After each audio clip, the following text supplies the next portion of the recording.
Halo, assalamualaikum warahmatullahi wabarakatuh. Salam jumpa, salam sehat, dan salam sukses selalu untuk kita semua. Pemirsa yang budiman, kucing sama seperti makhluk ciptaan Allah Subhanahu wa Ta'ala lainnya yang wajib diperlakukan dengan baik.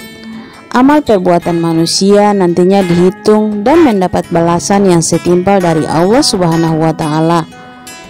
Jika manusia yang melaksanakan perintah Allah Subhanahu wa Ta'ala dan menjauhi larangannya diberi ganjaran surga.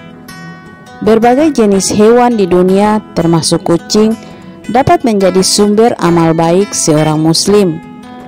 Namun sebaliknya, hewan peliharaan bisa juga menjadi penyebab seseorang menerima siksa neraka. Di dalam Al-Quran telah dijelaskan bahwa semua makhluk Allah yang pernah hidup di dunia akan dikumpulkan pada akhir zaman. Di hari pembalasan tersebut, semua makhluk yang pernah hidup di dunia akan melalui proses hisab atau perhitungan semua amal perbuatan yang telah mereka lakukan. Lalu apakah hewan juga akan dihisab? Quran Surat Al-An'am ayat 38 menerangkan bahwa semua hewan yang pernah hidup di dunia, baik itu yang berada di darat, di udara maupun di lautan, akan dikumpulkan di hari akhir kelak untuk menghadap Allah Subhanahu wa Ta'ala.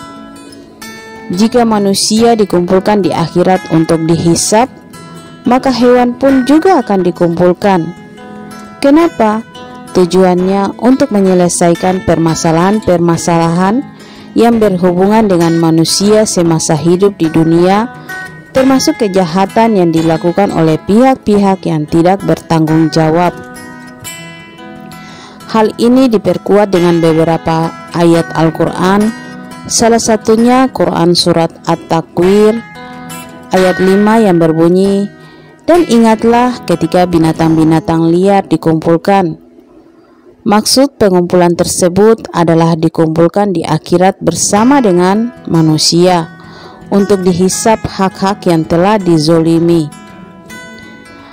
Ada hadis yang menceritakan mengenai seorang wanita pelacur yang masuk surga karena menolong seekor anjing yang hampir mati karena kehausan. Dan ada hadis lain juga menceritakan tentang seorang wanita yang diazab masuk neraka karena seekor kucing yang dia kurung sampai mati tanpa diberi makan dan minum. Di akhirat kelak akan ada satu waktu untuk hewan di mana mereka berbaris beraturan dan di bawahnya ada banyak manusia yang menunggu giliran untuk meniti satu titian. Titian tersebut adalah jembatan Siratal Mustaqim yang merupakan penentu apakah seorang anak Adam akan menuju surga atau justru terjatuh ke dalam neraka jahanam. Jembatan ini terletak di atas neraka jahanam yang sangat mengerikan, penghubung menuju surga. Semua manusia akan meniti jembatan yang terbuat dari sehelai rambut yang dibelah 7 ini untuk proses penghisapan. Jembatan ini sangat tajam, bahkan lebih tajam dari pedang. Dan tidak semua manusia mampu melewati titian Siratal Mustaqim ini. Banyak yang terjatuh masuk neraka yang terletak di bawah jembatan ini. Ketika melewati proses penghisaban di titian Siratal Mustaqim ini, semua yang terkait dengan manusia dengan kehidupannya di dunia akan memberi kesaksian, termasuk tangan, mulut, telinga, dan sebagainya. Dan semua hewan yang dikumpulkan akan ikut memberikan kesaksian terhadap apa yang sudah kita perbuat terhadap mereka di dunia.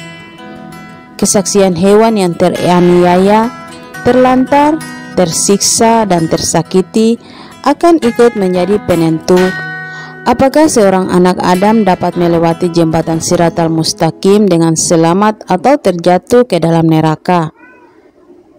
Hewan yang ditolong semasa hidupnya akan meminta izin kepada Allah agar diizinkan menolong manusia yang telah menolongnya semasa hidup di dunia. Jadi tidak ada sia-sia dalam kehidupan ini. Tidak ada kerugian pun bagi mereka yang telah berbuat baik sekalipun terhadap binatang yang tidak dapat berbicara dan tidak dapat membela dirinya ini. Semua akan dibalas sesuai dengan perbuatannya. Semoga kita bukan termasuk golongan manusia zalim yang menyiksa, menganiaya, menelantarkan, mengeksploitasi atau mengambil keuntungan secara sepihak terhadap hewan-hewan yang menjadi sahabat manusia ini, terhadap mereka yang tidak dapat bicara dan tidak dapat membela dirinya. Dari ulasan ini maka kita bisa mengetahui bahwa aktivitas memelihara dan memberi makan kucing-kucing terlantar bukanlah perbuatan yang tidak ada artinya. Aktivitas tersebut merupakan sunnah Nabi yang bisa menjadi ladang pahala bagi kita. Oke pemirsa yang budiman, semoga ulasan ini bermanfaat dan menginspirasi. Sampai jumpa lagi di episode berikut di channel yang sama. Jangan lupa like, komen, dan subscribe. Terima kasih. Wassalam.